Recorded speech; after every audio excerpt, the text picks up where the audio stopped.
हरे कृष्ण कृष्ण कृष्ण हरे हरे, हरे राम राम राम हरे हरे। श्री हरि नाम चिंतामणि।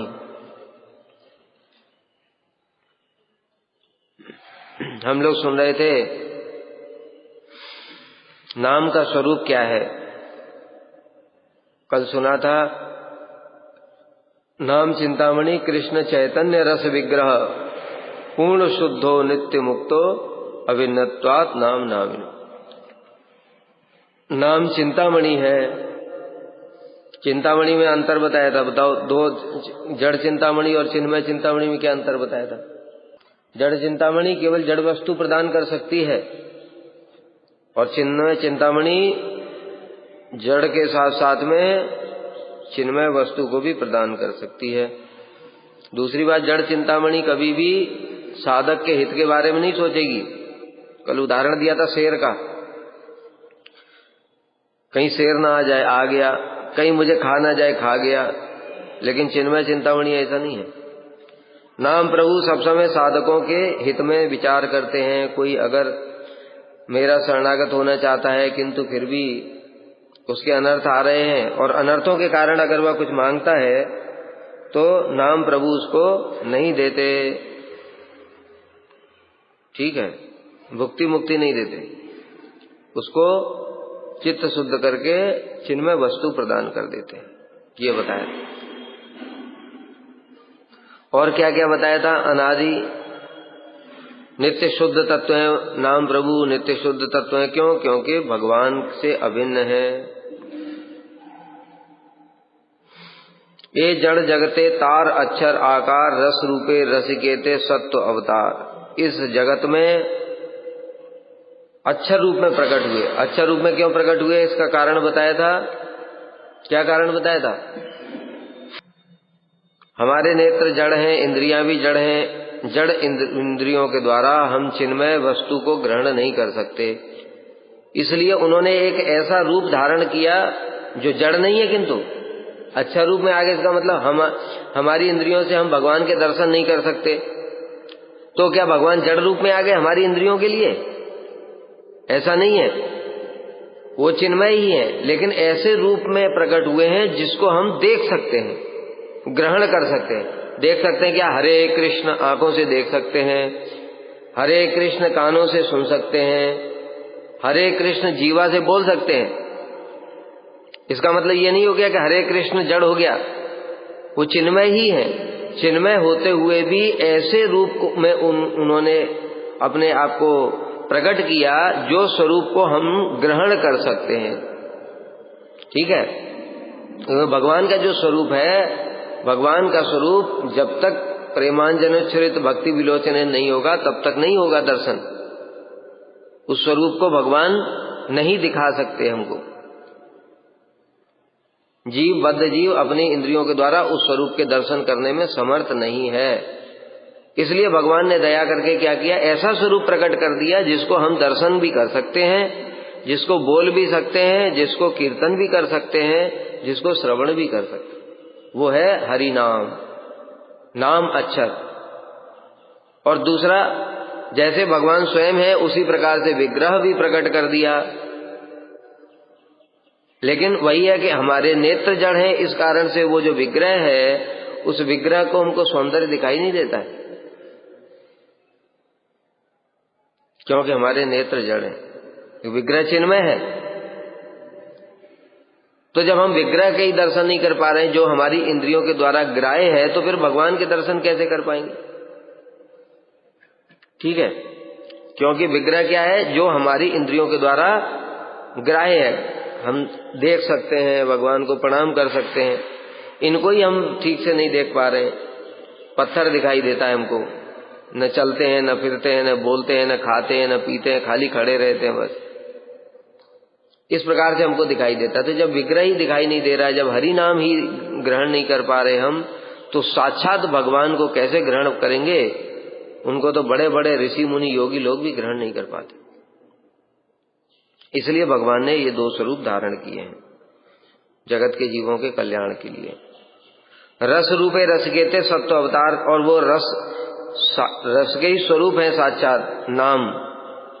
इसी नाम को करने से ही हृदय में रस प्रकट हो जाता है, और जब रस प्रकट हो जाता है तो नाम करते ही श्रीनिवासाचार्य जी सीधे राधा कुंड में पहुंच गए, और वहां पर राधा जी की सेवा कर रही हैं सखियां, और वहां पर वो भी जाकर के सेवा करने लगे।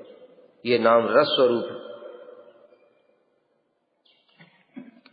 और दूसरा देखो, नाम रस स्वरूप है, इसका उदाहरण कितना बड़ा है। महाप्रभु को देखो, अगर नाम रस स्वरूप नहीं होते, महाप्रभु नाम लेते ही प्रेम में आविष्ट हो जाते हैं और ऐसा नृत्य करते हैं, ऐसा नृत्य करते हैं जो कि अद्भुत चमत्कार। लोगों ने ऐसा नृत्य ही नहीं देखा कभी। पूरी पृथ्वी कांपने लगती है। कभी उद्दंड नृत्य करते हैं, कभी प्रेम में आविष्ट हो जाते हैं तो नेत्रों से अश्रु धारा प्रवाहित होती है। कैसी पिचकारी, जैसे नल लगा देते, नल में पाइप लगा देते, पाइप की धारा जैसे, ऐसी आंखों से कैसे निकलेगी? संभव ही नहीं। इतना पानी कहां से आएगा हमारे अंदर? कोई 1000 लीटर की टंकी थोड़ी भरी अंदर। तो इस प्रकार से सात्विक विकार प्रकट होते हैं, क्योंकि कृष्ण का नाम रसमय है। वो रसमय नाम लेते ही हृदय में रस प्रकट हो जाता है, और वो रस ही नृत्य कराता है। वो रस ही नृत्य कराता है। जो बताया, जो रास लीला है वो चिन्मय है। रास लीला कृष्ण को भी नचाती है, रास लीला गोपियों को भी नचाती है। वो रास लीला ही सबको आनंद प्रदान कर रही है। ये चिन्मय रास लीला है। हम इस बात को समझ नहीं सकते। यहाँ पर तुमने एक पिक्चर बनाया, जैसे कोई पिक्चर, वो पिक्चर किसी ने स्टोरी लिखी, किसी एक्टर ने फिर एक्टिंग किया, किसी डायरेक्टर ने डायरेक्शन दिया, ऐसे करके एक पिक्चर बनी। वो पिक्चर हीरो हीरोइन को नहीं नचा रही है, ठीक है, हीरो हीरोइन अभिनय कर रहे हैं, लेकिन चित जगत में ऐसा नहीं है। वो रास लीला है, वो रास लीला चिन्मय है। उसमें इतना रस है, वो रस के कारण कृष्ण भी नाच रहे हैं, गोपियां भी नाच रही हैं, और उसमें इतना आनंद हो रहा है कृष्ण को कि एक कल्प का समय भी एक क्षण के समान बीत गया। रास लीला की ऐसी महिमा। समस्त लीलाएं भगवान की चिन्मय है, ठीक है। ये अपनी बुद्धि से समझा नहीं जा सकता। कृष्ण वस्तु है चार धर्मे परिचित, नाम रूप गुण कर्म अनादि विहित। कृष्ण वस्तु अनादि और दिव्य हैं, इसलिए नाम रूप गुण लीला इत्यादि अनादि और दिव्य हैं। हरिनाम नित्य सिद्ध हैं, पूर्ण शुद्धो नित्य मुक्तो अभिन्नत्वात् नाम नामिनो। पूर्ण शुद्ध है। पूर्ण शुद्ध क्यों है? क्योंकि वो इस जगत के मिश्रित सत्व की वस्तु नहीं है। लेकिन हमारी इंद्रियां जड़ होने के कारण वो हमको अक्षर रूप में ही प्रकट होते हैं। और तुम विचार करो कि जो कागज पे प्रिंट कर देते नाम, ठीक है, महामंत्र प्रिंट किया, कार्ड पे छपवा दिया, ये हमारे यहाँ उत्सव हो रहा है, उसमें महामंत्र छपा हुआ है, और लोगों ने वो क्या किया, बाहर सड़क पे फेंक दिया, उसके ऊपर पैर रख करके जा रहे। अब हमारी समझ में आ सकता है ये नाम चिन्मय है, उनके ऊपर पैर कैसे रख सकता है कोई आदमी? तो हमारी जड़ इंद्रियों के सामने वो जड़ जैसे ही प्रतीत हो रहे हैं। अरे इसके ऊपर पैर रख दिया, विग्रह के ऊपर में छिपकली चढ़ गई, कॉकरोच चढ़ रहा है, चूहा चढ़ रहा है, चूहा भोग को खा गया। क्यों? हमारी इंद्रियों के सामने वो जड़ रूप में ही प्रतीत होते हैं। हमारी इंद्रियां जड़ है। चिन्मय कृष्ण को और उनके जो सखा लोग हैं उनको ब्रह्मा जी तो देखने में भी समर्थ नहीं हो पाए, तो चढ़ेंगे कैसे बताओ? सखा लोग कृष्ण के कहां थे? जहां पर भोजन चल रहा था वहीं पर थे सखा लोग। 1 साल तक वहीं थे, कोई भी नहीं देख पाया। बलदेव प्रभु भी नहीं देख पा रहे, उधर ही से जा रहे, रोज गाय चराने के लिए रोज उधर से ही जा रहे हैं, लेकिन कोई नहीं देख पा रहा उनको कि वो वहीं बैठे हुए। जब उनके सखाओं को भी नहीं देख सकते हम, ब्रह्मा जी भी नहीं देख सकते। ब्रह्मा जी उनके सखाओं को चुराएंगे क्या? उनको स्पर्श भी नहीं कर सकते ब्रह्मा जी। माइक बछड़े तो ब्रह्मा जी ने जो चुराया क्या था? माया का था, वो भगवान की माया थी। उसी प्रकार से जो हमको दिखाई दे रहा है, कॉकरोच चढ़ रहा है, छिपकली चढ़ रही है, वो सब माया है। कृष्ण के ऊपर छिपकली चढ़ जाएगी? कॉकरोच चढ़ जाएगा, चूहा काट जाएगा। यही माया है। इस बात को हम अपनी बुद्धि से समझ नहीं सकते। यह अचिंत्य व्यापार है। जब तक चिन्मय वस्तु की उपलब्धि नहीं होगी तब तक समझ नहीं आएगा कि ये कैसे हो रहा है। जिस समय चिन्मय तत्व, विग्रह तत्व के दर्शन होंगे तब समझ में आएगा। जब दर्शन होंगे तब समझ में आएगा कि कोई छिपकली, कोई कॉकरोच, कोई चूहा उनको स्पर्श नहीं कर सकता, देख भी नहीं सकता। जब देख ही नहीं सकता तो चढ़ेगा कहां से? बताओ। एक उदाहरण देता हूं समझाने के लिए। एक फिल्म आई थी मिस्टर इंडिया, देखा तो मिस्टर इंडिया। उसमें क्या है, वो एक कपड़ा पहन लेता है और कपड़ा पहनने के वहीं खड़ा है वो, लेकिन दिख नहीं रहा है। ठीक है, घड़ी। तो फिर उसके बाद दिख नहीं रहा है वो। अब दिख नहीं रहा है, अब इधर उधर लोग, अब मारे किसको? गुंडे लोग मारना चाहते तो मारे किसको बताओ? हवा में मारे क्या? जब एक व्यक्ति के अंदर में भी भूतों को है, अभी तो भूत आ जाए यहां सामने खड़ा है, अब तुम भूत को घूंसा मारो तो घूंसा मारोगे। दीवार के पास में भूत खड़ा है, तुमने घूंसा मारा, तुम्हारा घूंसा टूट गया। भूत को कुछ नहीं हुआ। समझ गए? किसी के ऊपर जब भूत आए ना तब उसको देखो जरा, उसके बाल पकड़ लिए, हमारे अपने आंखों से देखा, उसके बाल पकड़ लिए तो भूत हंस रहा है, कह रहा है तुम्हारे जो ये तुम्हारी बेटी है इसको ही लग रही है। पकड़ो बाल। समझ गए? मतलब कुछ नहीं कर सकते। कितना हेल्पलेस है बताओ।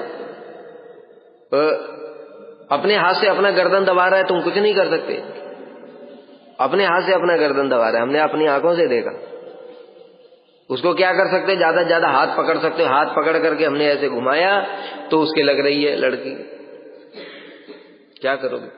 और दूसरी ओर जैसे ही मंत्र शक्ति आ जाती मंत्र में, अब वो बाल पकड़ेगा तो वो लड़की को नहीं लगेगी, अब वो भूत को लगेगा। डंडा मारेगा, डंडा केवल स्पर्श किया, टच किया, मंत्र पढ़ करके ऐसे टच किया और भूत चिल्ला रहा है मुझे मत मारो, मुझे मत मारो। अब लड़की के कुछ नहीं लग रहा है, अब भूत के लग रहा है। एक ही चीज है देखो देखने में। अब लेकिन जो देखने वाला है उसको समझ में आ रहा है कब किसके लग रहा है? बोलो, देखने वाले को क्या पता चल रहा है किसको लग रहा है किसको नहीं लग रहा है? मंत्र जिसको आता है उसको पता है अभी भूत को लग रहा है कि अभी किसको लग रहा है। उसी प्रकार से जब हृदय में प्रेम जागृत हो जाएगा, भक्ति आ जाएगी, उस समय हमको कृष्ण दिखाई देंगे, कृष्ण। और तब देखेंगे ये चूहा, बिल्ली और ये सब तो आसपास ही घूम रहे हैं, उनको स्पर्श भी नहीं कर सकते। ये माया का एक आवरण है उनके ऊपर में, उसको ही घूम घूम करके चले जा रहे हैं। और हमको लग रहा है ठाकुर जी के ऊपर में शिवलिंग देखो बहुत सारे। अब बोलने में तो अच्छा नहीं लगता। अभी शिवरात्रि आज, अब शिवलिंग जो मंदिर खुले रहते हैं, फिर वहां पे कुत्ते जाते हैं, फिर क्या क्या करके आते हैं, बंदर जाते हैं, क्या क्या करके आते हैं। शिव जी के ऊपर में ऐसा कोई कर सकता है? शिव जी को कोई दर्शन कर सकता है क्या? योगी मुनि भी नहीं कर सकते शिव जी का दर्शन। तो संभव नहीं है कि ये सब कुत्ता बिल्ली और ये चूहे और सब गंदा कर दे उनको। इसलिए भगवान क्या करते हैं, एक आवरण डाल देते हैं। ये लोग उनके जैसे, हम भी उस आवरण को ही देख रहे हैं, हम विग्रह को कहां देख रहे हैं? अगर विग्रह को देखते तो हमारी स्थिति कैसी हो जाती? जैसे महाप्रभु की हुई थी, प्रतिमा नहीं तुम्ही साक्षात ब्रजेंद्र नंदन। अरे कृष्ण सामने दिख रहे हैं और हमको जड़ वस्तु मन में है, संभव भी नहीं है। रोमांच, कंप, अश्रु व्याकुल हो जाते। संसार की कुछ सुध-बुध नहीं रहती, शरीर की सुध-बुध नहीं रहती, मूर्छित होकर के गिर पड़ेंगे उसी समय। लेकिन जड़ आवरण देख रहे हैं इसलिए तो मूर्छित क्या होंगे? ठाकुर जी के सामने खड़े होकर ही कितनी कितनी बातें, लड़ाई झगड़ा, पर चर्चा, पर निंदा, सब कुछ दुनिया भर की कहानियां सुना रहे हैं। क्यों? क्योंकि जड़ आवरण हमको दिखाई दे रहा है। ठीक है, इसलिए ये बात अच्छे से समझ लो कि कोई चूहा, बिल्ली, कॉकरोच और कोई भी बंदर, ये सब भगवान को स्पर्श नहीं कर सकते। अगर वो विग्रह है तो, और अगर वो विग्रह नहीं है तो फिर पत्थर ही है। वो पता भी नहीं चलता है, क्योंकि आजकल मंदिरों में या कहीं भी मठों में भी ठीक से ठाकुर जी की सेवा होती नहीं है। वो फिर अब वो ठाकुर जी अंतर्धान हो जाते हैं, इसलिए फिर वो उत्पात जो दिखाई देते हैं वो समझ लेना चाहिए कि अब ये विग्रह है नहीं। तो ठाकुर जी जब तक रहेंगे तब तक ये सब कुछ नहीं हो सकता।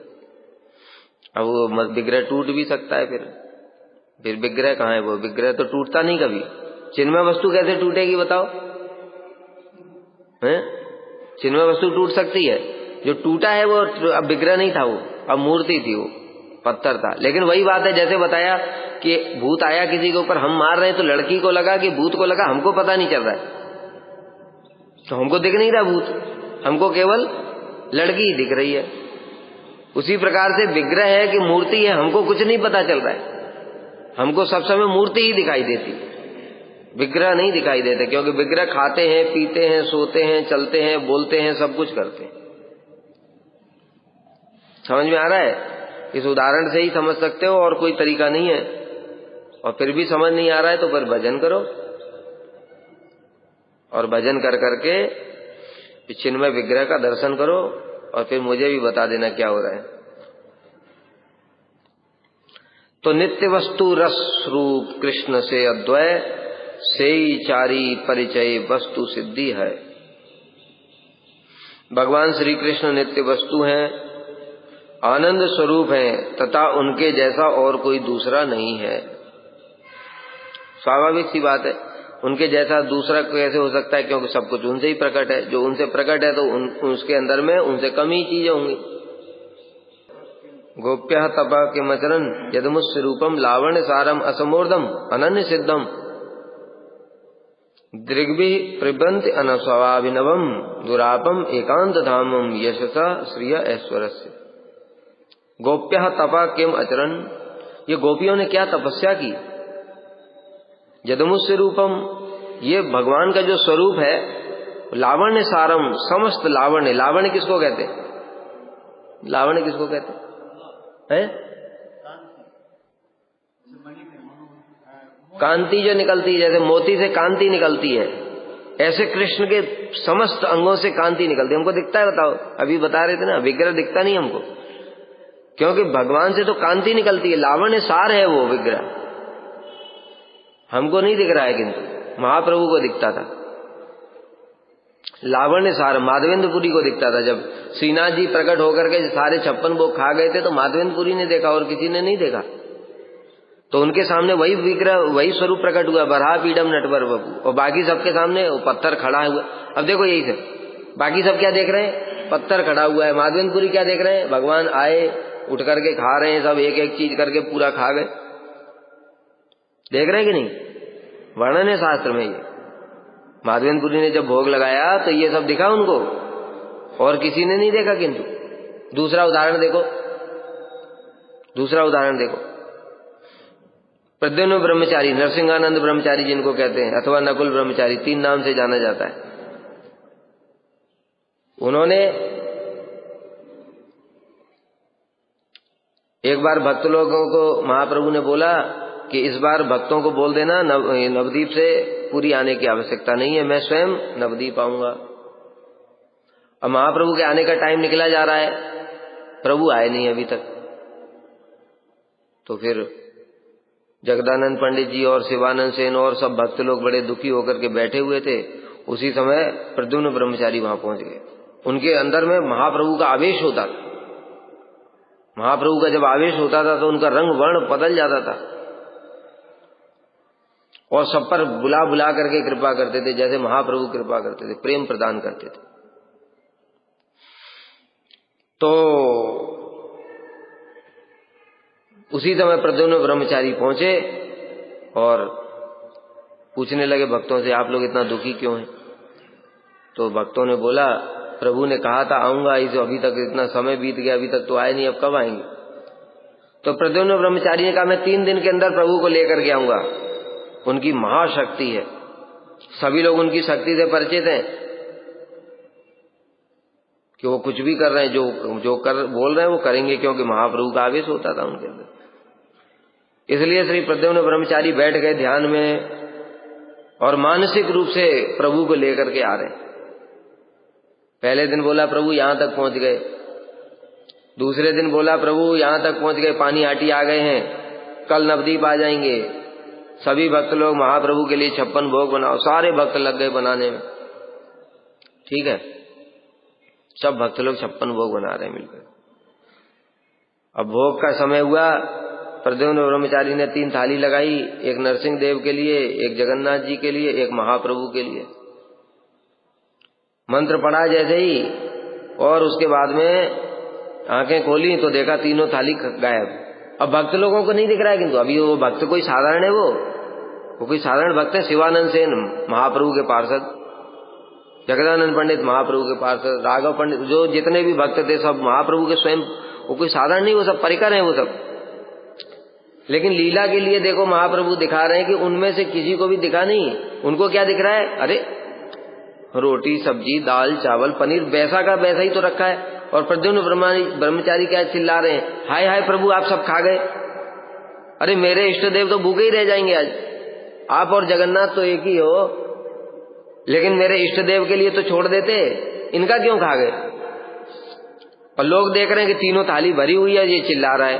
बताओ अब क्या करें? समझ में आ रहा है चिन्मय चीज क्या होती है? तीनों थाली महाप्रभु खा गए, लेकिन किसी को कुछ दिख नहीं रहा है। उनको क्या दिख रहा है? थाली जैसी की वैसी है। अब नरसिंहानंद ब्रह्मचारी कह रहे हैं कि मुझे नरसिंह देव के लिए फिर से भोग बनाना पड़ेगा। फिर भोग बनाया, फिर ठाकुर जी को भोग लगाया दोबारा। अब जो शिवानंद सेन और जो बाकी भक्त लोग थे वो सोच रहे हैं ये चिल्ला रहा है, प्रभु आए भी नहीं आए, क्या हुआ पता ही नहीं चला, उनको समझ नहीं आ रहा है कुछ, क्योंकि दिख नहीं रहा है कुछ। ठीक है, इसलिए इनके मन में डाउट हो गया, पता नहीं ऐसे ही तो नहीं बोल रहा है। अगले साल जब भक्त लोग गए सब जगन्नाथपुरी, शिवानंद सेन ने प्रणाम किया। पहले ही महाप्रभु खुद ही बोल दिए, पिछले साल में नवदीप आया था और प्रद्युम्न ब्रह्मचारी का जैसा भोग मैंने ग्रहण किया था ऐसा जीवन में कभी नहीं खाया। ऐसे ऐसे जो परिकर हैं उनके लिए भी महाप्रभु दिखा रहे हैं कि उनको भी कुछ दिखाई नहीं दिया, और प्रभु आए खाए चले भी गए, केवल एक ही व्यक्ति ने देखा उनको। ऐसे ही पानी हाटी महोत्सव हुआ, जब पानी हाटी महोत्सव हुआ तो नित्यानंद प्रभु ने महाप्रभु के लिए दोना लगाया, दही चिड़वा दूध चिड़वा, दही चिड़वा दूध चिड़वा भोग लगाया, और महाप्रभु के लिए भी एक पत्तल लगाया। और उसके बाद में जब प्रसाद पा रहे नित्यानंद प्रभु, और उसके बाद में जो उत्सव हो गया तो महाप्रभु नित्यानंद प्रभु क्या बोले, अरे रघुनाथ तुम्हारा सब बंधन कट गया, स्वयं महाप्रभु आए थे, उन्होंने स्वयं ये प्रसाद ग्रहण किया, भोग ग्रहण किया। स्वयं नित्यानंद प्रभु बोल रहे हैं, नित्यानंद प्रभु तो झूठ नहीं बोलते।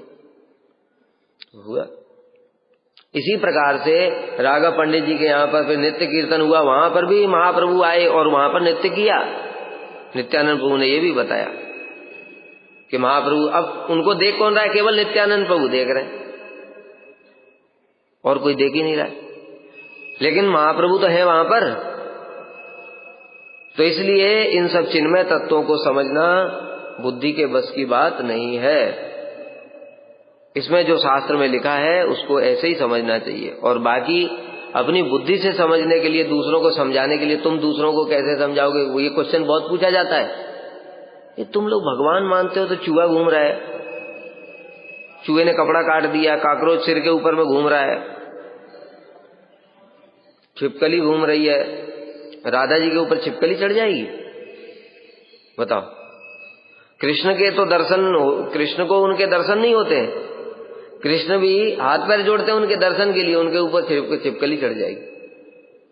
तो इसलिए कैसे समझाओगे? जैसे बताया कि भाई छिपकली तो भगवान को देख भी नहीं सकती, भगवान ने अपने चारों ओर एक माया का आवरण दिखा रखा है, उस आवरण को ही हम देख रहे हैं, भगवान को देख नहीं रहे, भगवान को कोई नहीं देख रहा। भगवान को देखने का लक्षण है उसके बाद जगत की कोई भी वस्तु, नारद जी जैसे, जगत की कोई भी वस्तु फिर अच्छी नहीं लगेगी, किसी वस्तु में आसक्ति नहीं रह जाएगी, भगवान को देखने का ये लक्षण।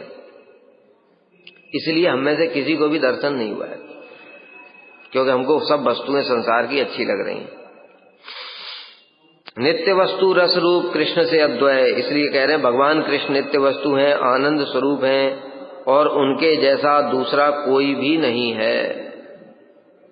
लावण्य सारम, ठीक है, लावण्य सारम मतलब कांति निकलती है उनके अंगों से, श्री अंगों से, और हमको देखता है कि लाइट जलानी पड़ती है भगवान को देखने के लिए। ठीक है, इसलिए कह रहा हूं हमारी आंखों पे माया का आवरण है, वो उनको लावण्य सार बताया है। समस्त कांति तो जितनी चीज है उन सबका सार वो कृष्ण में है। मतलब उनके नखों के अग्रभाग से तो ज्योति निकलती है, तो उसमें तो ज्ञानी लोग मुक्त लीन होना चाहते हैं।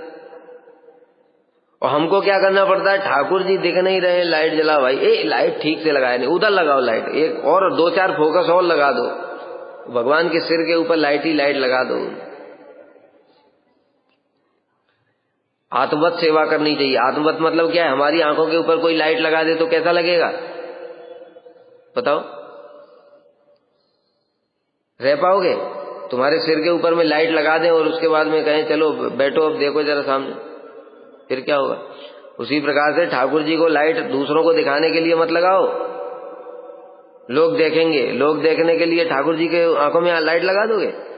ऐसा लाइट लगाओ पीछे की तरफ से, लोगों को दिखे या ना दिखे भाड़ में जाए। लोगों के लिए विग्रह नहीं बनाया, ठाकुर जी को असुविधा नहीं होनी चाहिए, ये प्रीति है, ये ममता का। जब ममता आएगी अपने बच्चे के ऊपर कोई मां लाइट लगाती क्या? इसलिए ज्यादा लोगों की चिंता करने की जरूरत नहीं है, ठाकुर जी की चिंता करो। लोगों को जाने तो भाड़ में, समझ गए? कोई कृष्ण को देखना नहीं चाहता है। अगर देखना चाहते पहले तो मंदिरों में देखो, साउथ इंडिया में अभी भी एक लैंप जली रहती है, क्योंकि तुम जिन आंखों से देख रहे हो उस आंखों से दिखेगा भी नहीं वैसे भी। क्यों परेशान करते हो भगवान को? तुम ठाकुर जी की चिंता करो, जगत की चिंता बिल्कुल मत करो। जो कृष्ण के अनुकूल है सेवा के वो करो, ठीक है? इसलिए लाइट भी ऐसी जगह लगानी चाहिए जहां से भगवान को कुछ तकलीफ ना हो, कष्ट ना हो। आंखों पे बहुत सारे देखा, ये ठाकुर जी ऐसे खड़े हैं, ऊपर उधर से फोकस आंखों पे ही लगा दिया पूरा हेलोजन। तुम्हारे आंखों पे लगाएंगे तो 1 घंटा तब बैठो जरा सामने आंखों पे हेलोजन, पता चलेगा फिर। तब फिर भगवान क्या करेंगे? फिर जब देखें हेलोजन लगा दिया मेरे ऊपर में, फिर वहां से चले जाएंगे, बैठ तू ही बैठ, तू देखता रहे पत्थर को, अब मैं जा रहा हूं। फिर वो पत्थर ही हो गया वो, समझ गए? इसलिए ज्यादा भगवान को टॉर्चर मत करो। कलयुग के जीव भगवान को भी टॉर्चर कर देते, मिर्चें खिलाते हैं, जला पला सब भुना जब खिलाते हैं। और भगवान ने कहा मैं इसकी कृपा करने के लिए आया। विग्रह मतलब जैसा भक्त सेवा करेगा वैसा ग्रहण कर लेंगे, कुछ बोलेंगे नहीं कि ये अच्छा नहीं है वो अच्छा नहीं है। लेकिन हमने टॉर्चर करना शुरू कर दिया, जला हुआ मिर्च वाला मसाले तेल पूरा। भगवान को क्या समझ रखा? फिर भगवान ने देखा ठीक है भाई, इसको कुछ नहीं चाहिए, ये उल्टा मुझे मेरा ही शोषण कर रहा है, इसलिए मैं चला जाता हूं, मैं तो अपने गोलोक में ही ठीक हूं। चले गए भगवान, अब तुम बैठे रहो, खिलाओ जो खिलाना है पत्थर को। और कुछ दिनों के बाद में मुसलमान आएंगे, विग्रह तोड़ेंगे और तुम्हारी गर्दन काटेंगे। फिर कहेंगे लोग अरे वो तो पूजा करते थे मंदिर में, क्या हो गया? पूजा नहीं थी, वो मूर्ति को खाली मिर्च मसाला खिला रहे थे, मूर्ति को, पत्थर को।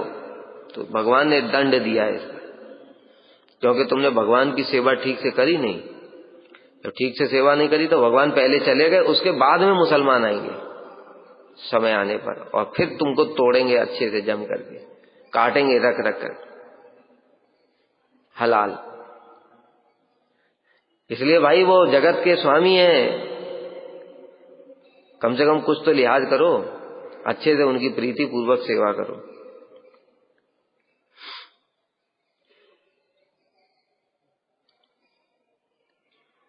तो क्या है बताया? आनंद स्वरूप है और उनके जैसा दूसरा कोई नहीं, लावण्य सारम है। इसलिए उनके अंदर में इतनी कांति है कि किसी लाइट की जरूरत नहीं है।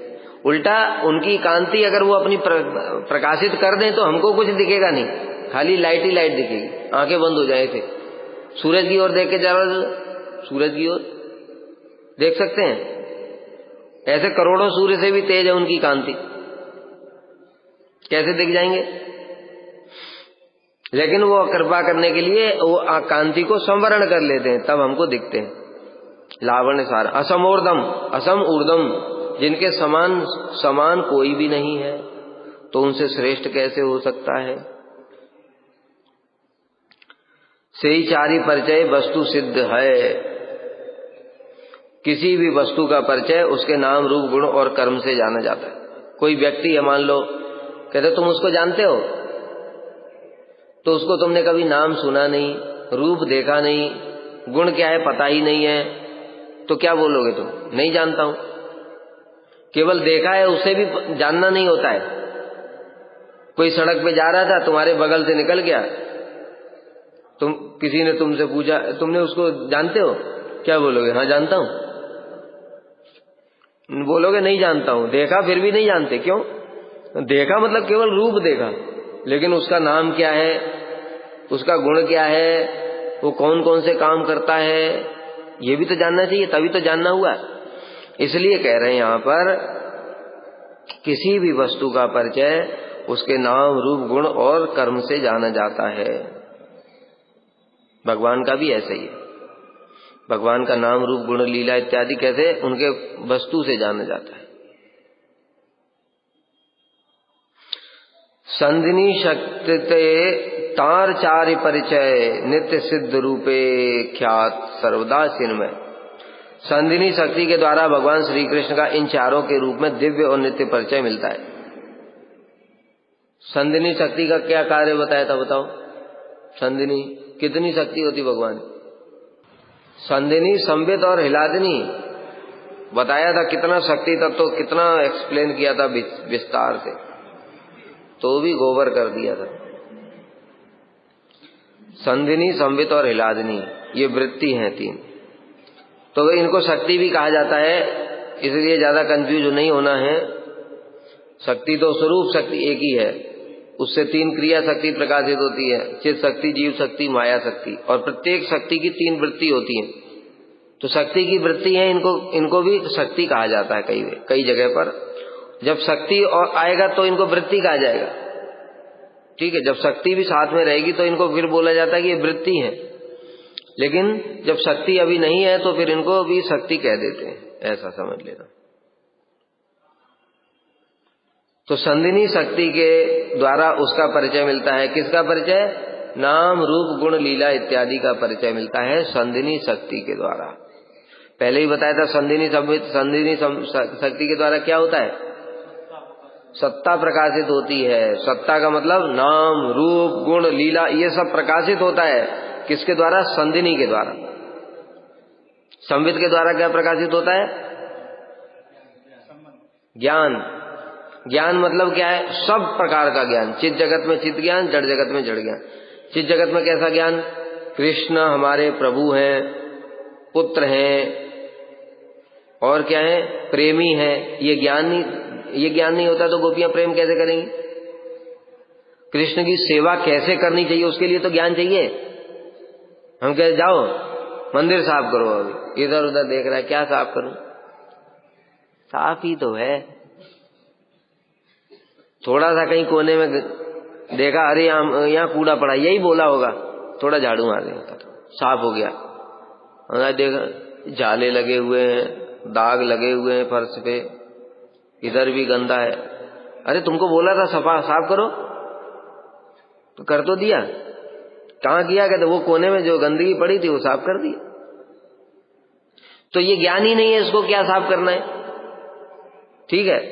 तो उसी प्रकार से गुरु जी के लिए रसोई बना दो, और गुरु जी के लिए रसोई बनाया, पूरा बढ़िया पनीर लेकर के आया, चकाचक मटर लेकर के आया, और जो फ्राई किया चकाचक, और गुरु जी के सामने रख दिया, बड़ा खुश होकर के, गुरुदेव आपके लिए लाया। गुरुदेव ने देखा अगर इसको खाऊंगा तो आज ही मेरा अब प्रकट लीला हो जाएगी। तो इसलिए भाई सेवा के लिए भी तो ज्ञान होना चाहिए ना। तो वो ज्ञान कहां से प्रकट होगा? संवित वृत्ति के द्वारा। उनके हृदय में वो संवित वृत्ति प्रकट हो जाती है, उससे उनको पता चलता है कृष्ण को क्या प्रिय है। अब जो रासलीला चल रही है, 100 करोड़ गोपियां कृष्ण के साथ में नृत्य कर रही हैं, तो ऐसे जैसे डांसर लोग नृत्य करते हैं ऐसा हो रहा होगा क्या? वो नृत्य उनको किसने सिखाया बताओ? पहली बार जो साधन करके गोपी गई रासलीला में, उसको वो डांस किसने सिखाया बताओ? हो गया या माइकल जैक्सन से सीखा? किसने सिखाया? प्रकाशित हुआ संवित वृत्ति के द्वारा। कृष्ण की सेवा कैसे करनी है, कृष्ण को क्या प्रिय है, ये कैसे समझ में आएगा? संवित वृत्ति के द्वारा।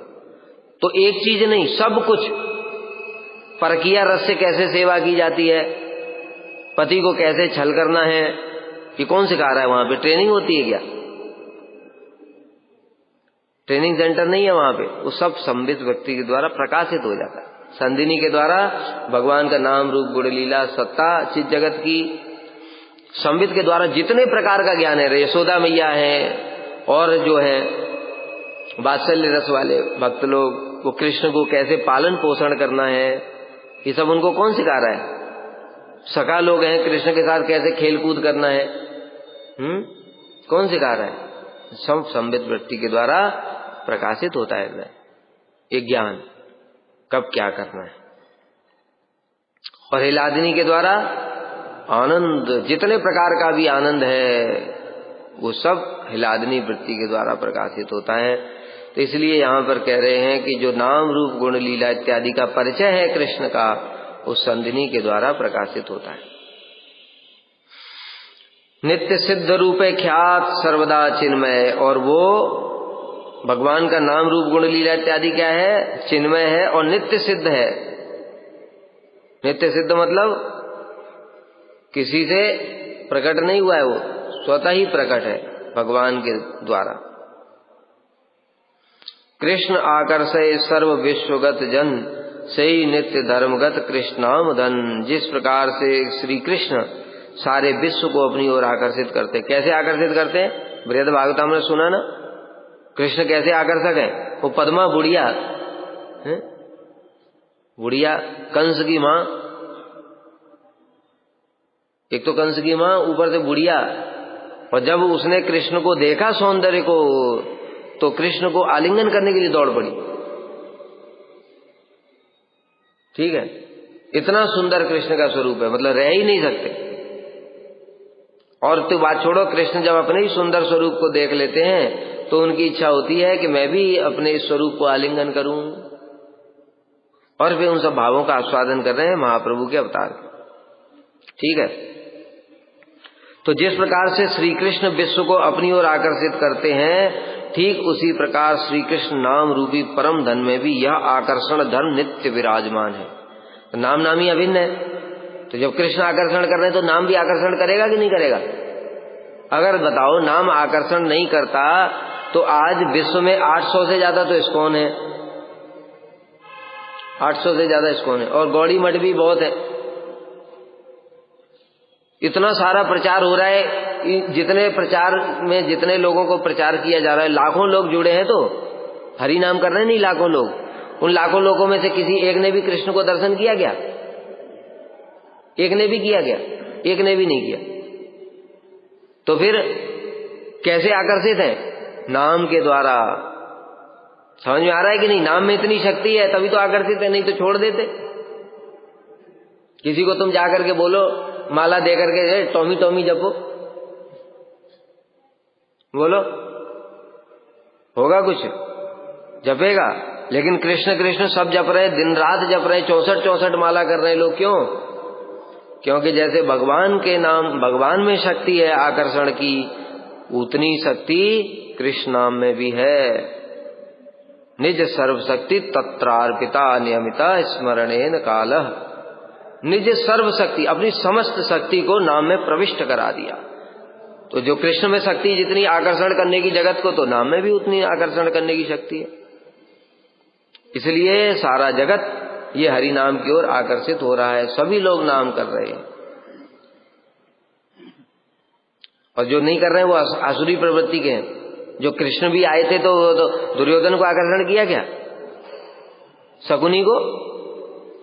इतने बड़े असुर थे जो जरासंध के साथ में बार बार आते थे, कितने लोग लाखों करोड़ों लोगों को मारे, फिर अगली बार फिर आ गए उतने ही।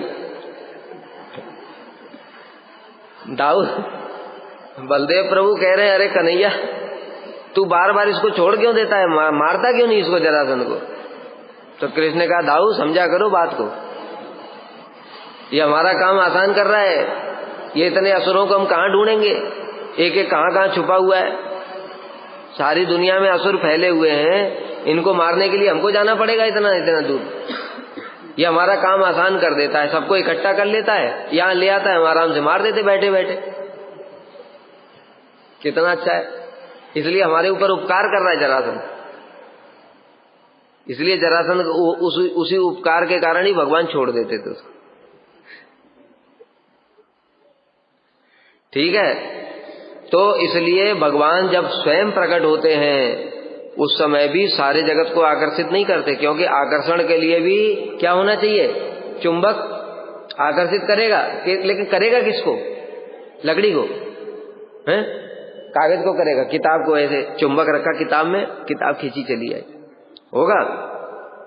सजाती होना चाहिए ना, सजाती चुंबक का, इसलिए लोहा होना चाहिए। वो जो लोहा होगा तो चुंबक आकर्षित करेगा। लोहा मतलब, अब लोहा को समझो भक्ति और चुंबक को समझो कृष्ण। तो कृष्ण तो आकर्षण करने के लिए ही बैठे, उनके अंदर तो आकर्षण शक्ति है, लेकिन लोहे को ही है।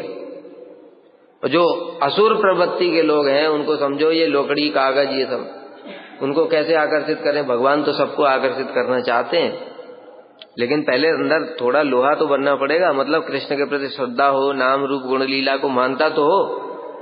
और भगवान भी नहीं मान रहे, कह रहे हैं ये छलिया ग्वाला कपटी धूर्त, ऐसे ऐसे उल्टा पुल्टा बोल रहे हैं। अब इनको क्या कर आकर्षित? इसलिए शास्त्र में ही ये बात बताया कि भाई भगवान जब सर्व आकर्षक है तो इनको आकर्षित क्यों नहीं करते? तो शास्त्र में उदाहरण दिया दो चीजों का। उल्लू का उदाहरण दिया कि देखो सूर्य तो प्रकाश करता है सब जागत के लिए, लेकिन उल्लू जैसे ही सूर्य को देखता है छुप जाता है अंधेरे में जाकर के। चमगादड़ को देखो, अब उसके लिए सूर्य प्रकाश नहीं कर सकता, क्यों? उसको चाहिए ही नहीं प्रकाश, वो प्रकाश से दूर भागता है। उसी प्रकार से जो असुर लोग होते हैं वो कृष्ण से दूर भागते हैं, तो कृष्ण क्या करे फिर? दूसरा उदाहरण दिया अंधे का, अंधा आदमी, और सूर्य प्रकाश किया कि नहीं किया? सारे जगत को दिखाई दे रहा है, लेकिन अंधे को दिखाई नहीं दे रहा है, क्यों? आंखें नहीं है। अब आंखें नहीं है तो कहां से देखेगा? इसलिए हृदय में क्या होना चाहिए? भक्ति रूपी आंखें होनी चाहिए, श्रद्धा रूपी आंखें, नेत्र होने चाहिए। श्रद्धा रूपी नेत्र होना चाहिए, तब भगवान का दर्शन होगा। इसलिए भगवान सर्व आकर्षक होकर भी, जैसे सूर्य समस्त जगत के लिए प्रकाशक है, किसी के प्रति भेदभाव नहीं करता, लेकिन उल्लू और अंधे ये दोनों सूर्य के द्वारा कृतार्थ नहीं होते। उसी प्रकार से जो अभक्त हैं वो भी कृष्ण के द्वारा कृतार्थ नहीं हो पाते। सर्व आकर्षक हैं कृष्ण, तब भी ये नहीं हो पाते। तो यहाँ पर यही बताया कि जिस प्रकार से कृष्ण सारे विश्व को अपनी ओर आकर्षित करते हैं, ठीक उसी प्रकार से भगवान का नाम भी, उसमें भी यह आकर्षण धर्म है और वो भी जगत को अपनी ओर आकर्षित करता है। वाञ्छाकल्पतरुभ्यश्च कृपा सिन्धुभ्यैव च पतितानां पावनेभ्यो वैष्णवेभ्यो नमो नमः।